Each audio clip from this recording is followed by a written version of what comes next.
What's good, YouTube? It's your boy Carrie back with another video, and today is a different one. I'm using the web browser of BandLab, and y'all got my voice today. So, two good things. Now I can't say I'm gonna probably stay on the website version because it's a lot of stuff that I can't say that I like compared to mobile as far as recording and making beats. But for today, I'm gonna do laptop because some people requested it. And yeah, so also apologies for being absent for so long. I had a lot of things to take care of, but now I'm back. So if y'all have any videos y'all want to see, just gonna request them, and I will gladly take a look at them. But yeah, so as far as making these raw wave type of beats, what you want to do is, for one, start off with a piano. I mean, I'm pretty sure everybody knows this by now, or a guitar. But if you want to create an emotional vibe, if I were you, I'd start off with a piano. So that's what I did. Started out with this lo-fi piano, or lofi, however you want to pronounce it. And I added some effects on it, which I'm going to show y'all probably a little bit in detail, but I'm going to try to make this video under 20 minutes so it won't be too lengthy. So, alright, with the piano, alright, it looked a little intimidating. I can understand that, but I'm going to try my best to break it down for y'all. So, with this first chord right here, all it is just different octaves. So instead of me playing a simple triad, like probably, and by the way, this is a 1-7-3 chord progression. It's a semi used progression for these type of beats. But like I said, I use octaves, and for people that don't know what octaves are, it's basically when you play 12 semitones away from the root note. So right here is B. If I go up, it's B. If I go up again, it's B. So I didn't necessarily play your traditional triad chords, but it's still a chord. As you can see up here, it's basically like a little filler note. You want to have these in these emotional type of beats to kind of connect your chords together and glue them together. So yeah, create that emotional feel that you're looking for. Even if you're not doing emotional, it's a good way of spicing up your chords. So like I said, this first chord is just B in different octaves. The second chord is A. If I go up 2 octaves instead of just 1 like I did on B, it'll basically be the same thing. And I added some filler notes right here to glue to this chord. The same way I did with B, and then did with A, add filler notes, over here. Now I have the D. So, same thing, octaves. If you notice a pattern, not your traditional triad chord. So keep that in mind. It's not always like this, but this is how I like it. But yeah, I also have the octaves in here and also some filler notes. It adds rhythm, emotion, and connects your chords. And as you can see here, it does the same chord progression again all the way throughout. I just add variation, which is very key if you don't want your chords to sound still and repetitive. So I did this time, instead of it playing out as a filler note, I end up playing it at the beginning with the root note B to give it some variation, and just stretch this one out as a filler note and connected it with this chord again. Like I said, same filler notes right here, duplicated it, made some changes. Then when you get right here, I can understand why it would look a little intimidating. These are just filler notes slash like somewhat counter melody, I guess, if you want to call it, to again create variation. Then this, when you get to this side, what I did was copied it over to here. Then, like I said, the same chord, 173, and then just added some notes on it, like this right here, to give it that emotion. And then lastly, I added this little sprinkle on the end to resolve it over to the beginning again. So it's a little complicated, but not too complicated once you get the hang of it. But everything played out should sound something like this.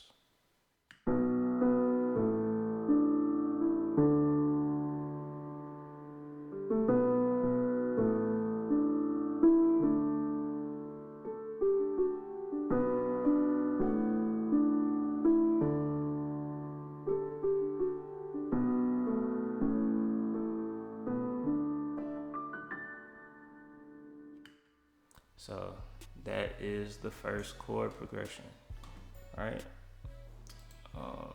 Now I could go into the processing, but it'd probably take up a lot of time as far as me explaining why I put what I put. But just a quick little rundown. I added a multi filter right here. This kind of serves as an EQ if you wanted to. Peaking, all this, peaking, EQ, compression, reverb, distortion, all that. Now keep in mind, it does matter the order, so you might want to start from the bottom going on up. That's how it would affect the sound that you're using.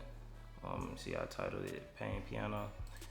Alright, anyway, next sound, I also have another piano. I have the studio piano stacked on top. So if you start to notice, it's basically the same chord progression. I just have certain stuff taken out. My bad. I have certain things taken out. If I click on it, you can see the bass notes.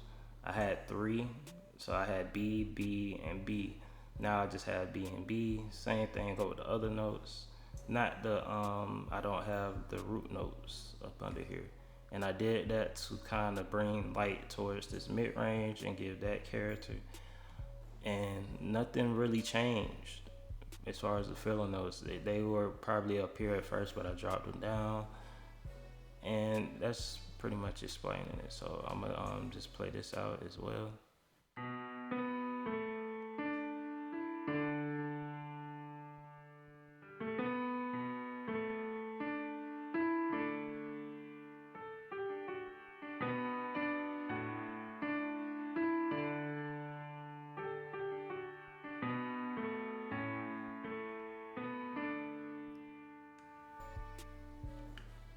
Okay.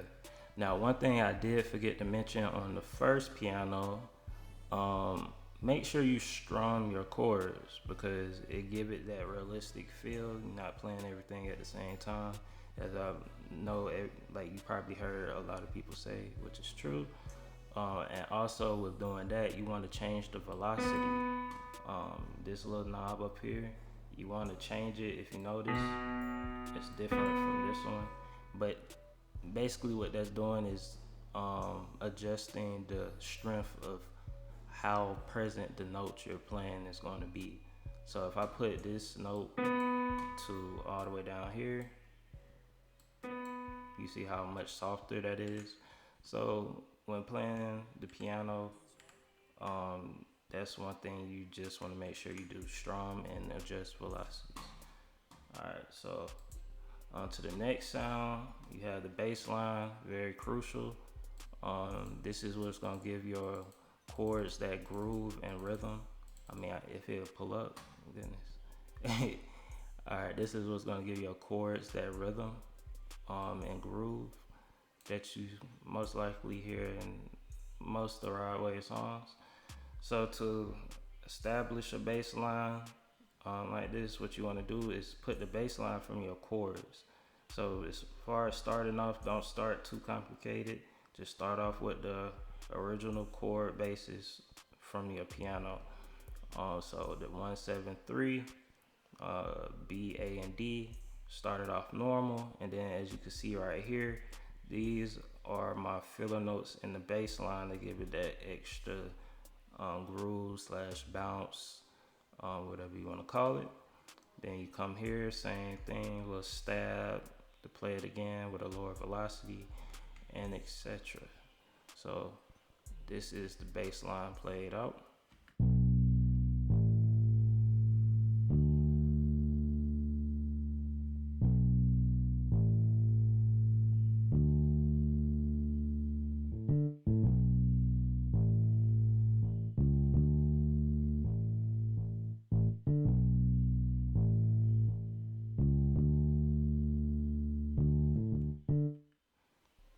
Alright, that's the bass line. Now I do have processing on it. And by the way, the processing that I did up here is pretty much the same as I did on the lofi, is on the studio. But the processing on the bass line, this is grayed out. I didn't use it when it got done or to the final product. I didn't like it. But you got gain, EQ, and distortion. So like I said, I would go into detail, but this video will probably be like an hour long trying to explain everything T for T. But yeah, if y'all got any questions, just let me know. Alright, for the strings, I chose the full strings, long bows. So this is a very good string in BandLab. So for the MIDI, and by the way, with strings, these are like the soul to emotional melodies. So if you need like a cheat code and don't really know what sounds to choose, aka sound selection, strings are a good go-to. So alright, you want to go over to the MIDI. As you can see, these are pretty much the same chords I use for the piano, minus the bass notes. Same with the studio piano. Now with strings, you could play on one note. So like if I just wanted to, I could delete all this up here, but I wanted to give the strings so much emotion. So I stacked them and harmonized them. So as you're gonna see. So yeah, this is the same pattern, and this is what that sound like.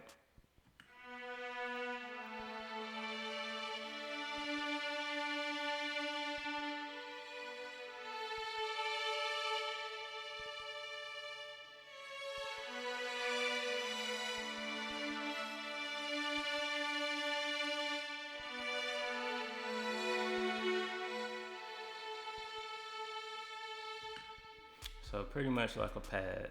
If you don't want to use a pad, you could use the strings. And adjust the velocities on here as well. Processing for that, this is pretty much everything I did except these two. Little filter, aka EQ, studio reverb, and distortion.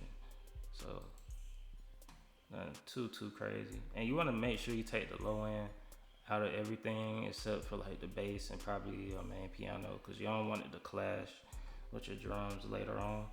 Alright, next sound is the vocals.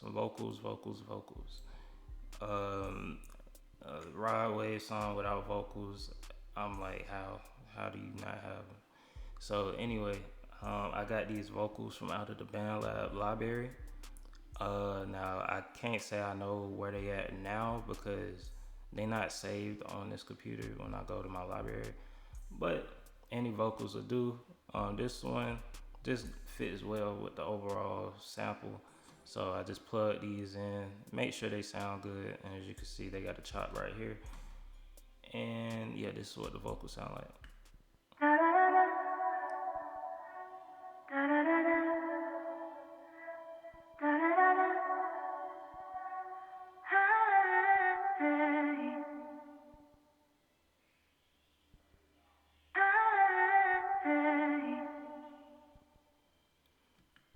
Alright, so for those vocals, the processing I added, you can ignore that. Filters. This feedback killer helps eliminate some of the highs, the harshness of them. So I like to put it on here to soothing out the vocals a little bit. Then this tremolo is basically what's making it go left to right around your ear. Not sharply like boom, boom. It's gradually, you know what I'm saying? So vocal enhancer, EQ, take out some of that low presence, to not clash. Then EQ, all that, and delay.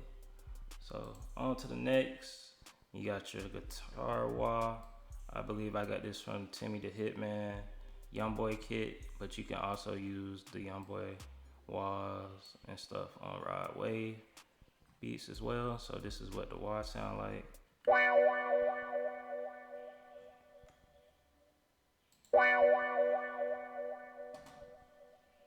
So nothing crazy at all. Just added like a little studio reverb on it. Next is this electric guitar. I had one in here. At first I took it out because I didn't like it, but I also had added this one instead. Very simple. It's just like a little guitar pluck or like a strum, and it looks like the same waveform. It is, but I just transposed them to hit with the different chord hits. You know what I'm saying? So yeah, this is a good way of adding on to the melody without adding too many notes and making it overly complicated. So this is what they sound like.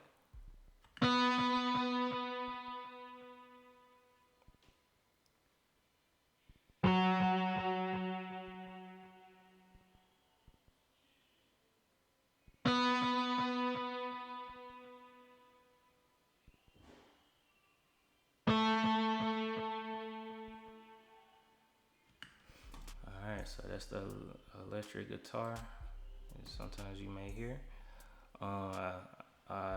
What did I do here? Turned the gain down, added reverb and some delay. That's it. That's all you need.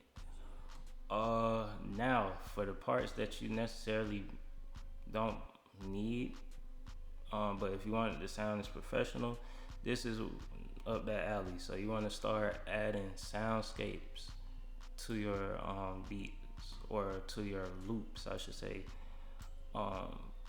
Now this is more like a ambient type of soundscape. So as you're gonna see,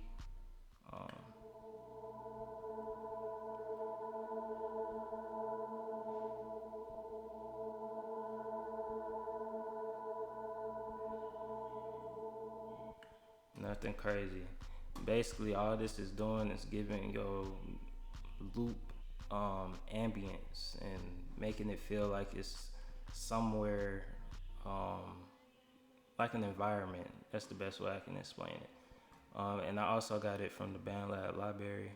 Can't say I know where it's at because I made this beat a while ago. Then you got another piece of ambience, which would be some birds chirping. So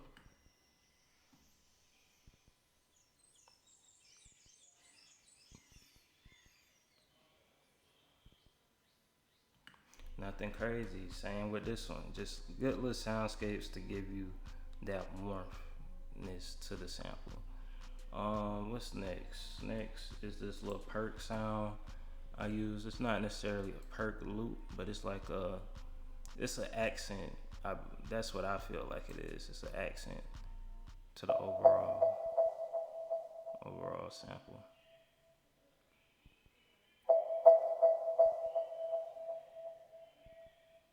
So that helped mesh with everything. Next is the chimes. I really don't have to explain the chimes. It's just chimes. Then this right here, this is your pain crash, like one of the most used effects to help tie everything together from your hook to your verse or from your intro to your hook, you know. So that's what this sound like.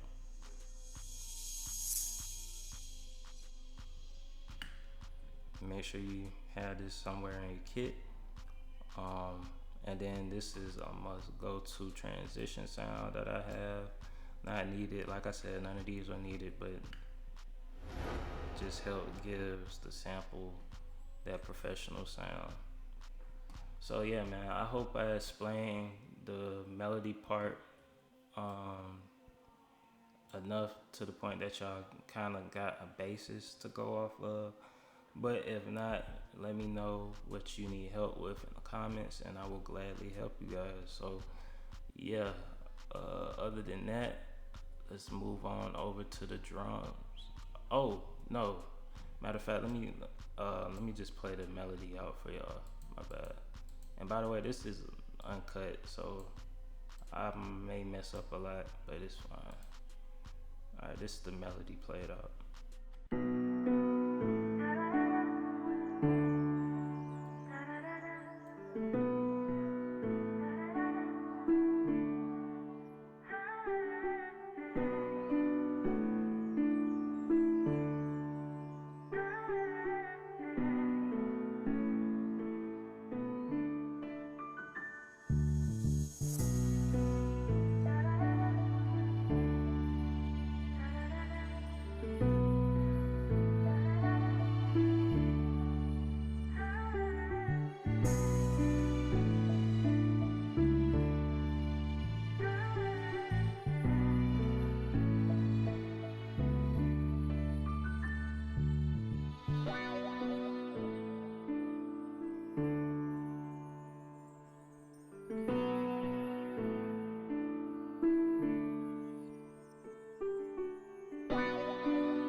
So that's pretty much the melody. And now we're gonna move on over to the drums. Alright, now that we at the drums, I know a lot of people ask me where do I get my drum kits from. I'm gonna show y'all that real quick. So one way is coming over to YouTube, type in the artist that you might be looking for. For this video, free ride wave drum kit. You can go here, just look at all the different kits that you might want. And then another way is going on Google, type in free ride wave. Man, why I keep butchering that? Free ride wave drum kits, and then you can see like on Reddit. Reddit is a good place to get free drum kits too. Just look for this community called Drumkits. But yeah, that is how I get my drum kits for those that's asking. But I'll link them in the description for y'all. Alright, so the first thing, I rendered out my melody and I took out the low end. So a lot of the times you're gonna hear that from many producers. Take the low end out of your melody. Now for the beginning part, as you can see, I got two different chops. This is the part that still has the low end, but this is the part that I took it out. So if I click on this, I got the peaks around, you see 30 hertz. That's the low end, taking it out. I had the EQ, but it wasn't doing what I needed it to do. But yeah, once you get to the drums, it's simple. It could be whatever you like for your drums to be. Of course, hip hop. You don't want alternative or R&B drums on this, or if you do, you could do that. But if you want to get that ride wave sound, I wouldn't suggest any other genre type drums. But okay, first thing I did was I added this little perk bounce or perk loop over to it, and this is what it sounds like. And all these sounds come from those drum kits.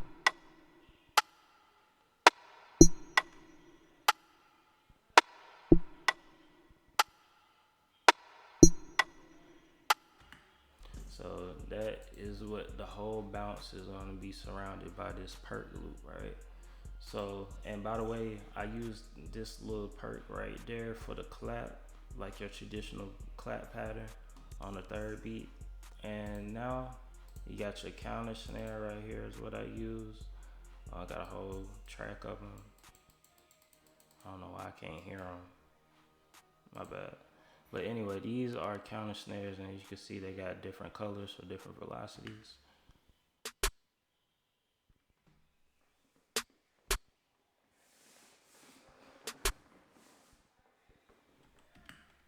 So that is pretty much the counter snare for that little bounce right here. Then you come over to your hi-hats, or the hi-hats that I use. Fairly simple, a lot of velocity changes to them, as you can see, to give it that little swing or a little bounce, I should say. Nothing special. This is how they sound.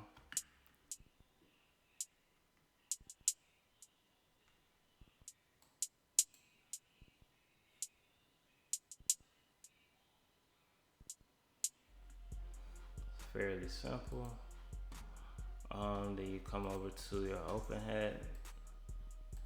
This was like really simple. It looked like I added it on just the second beat of each two bars. Like it's just mad simple, nothing too crazy.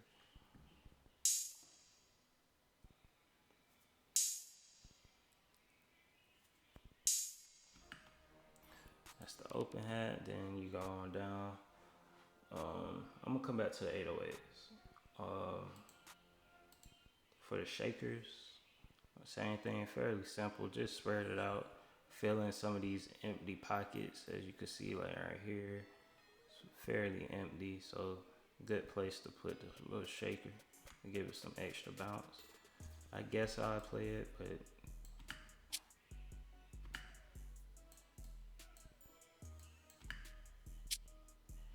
so it's just to give it some extra bounce, not too crazy.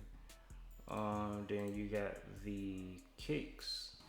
Now, most of the time, the second part of the chorus gonna have a kick automatically on ride wave beats. Some beats are obviously not gonna have this because not all his songs sound the exact same, but most of the time you're gonna hear a kick in the second half of the chorus.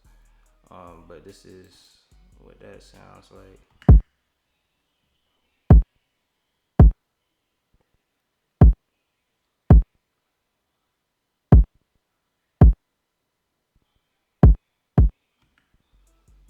So simple, and that's basically gonna copy this 808 pattern that I skipped earlier.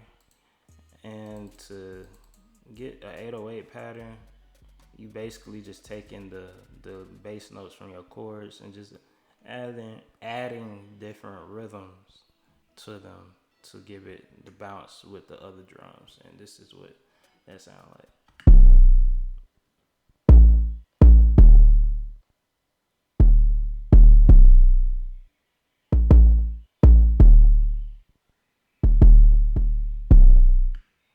So that is the 808 pattern. Nothing too crazy. Same thing with all the other drums. So pretty much everything together is going to sound. Give me 1 second. And of course my tag right there. Can't forget the tag. Hold on. DJ. So yeah, all the drums together. I'm gonna start from here. sounds like this.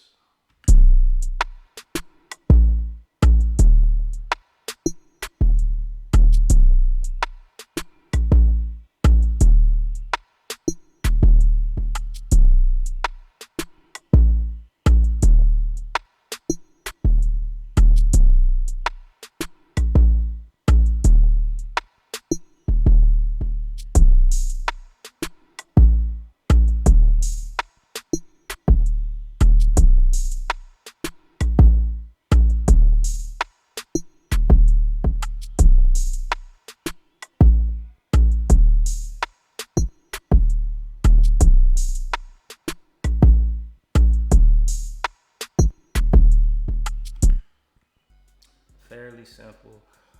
You wanted enough room, want enough room for the artist, aka Ride Wave, to rap on. So you don't need the drums too complicated. The melody already got a lot of stuff going on. But if you, it could be vice versa. If you got less in the melody, then you can have a lot in the drums. And if you want your drums to hit a little bit hard, it's fine if this is red. Just make sure it's not staying like peak at red. Like if I play, and of course I got the decibels turned down. Now when it's red like this, you see the line, that's clipping. So you don't want it to clip constantly. Even if it do clip a little bit, that's fine. Just to get them drums to slap. Don't be afraid of a little clipping, but just don't do too much clipping. So yeah, man, that's gonna wrap up today's video. I hope this tutorial helped y'all. I went a little bit more into detail as some people asked. Now, if this video is too long and y'all want the other format, just let me know and I could do that. But yeah, man, I hope y'all enjoy again. Thank y'all for 800 subs on road on to 900. And yeah, I got more videos for y'all. Y'all stay tuned and y'all stay blessed.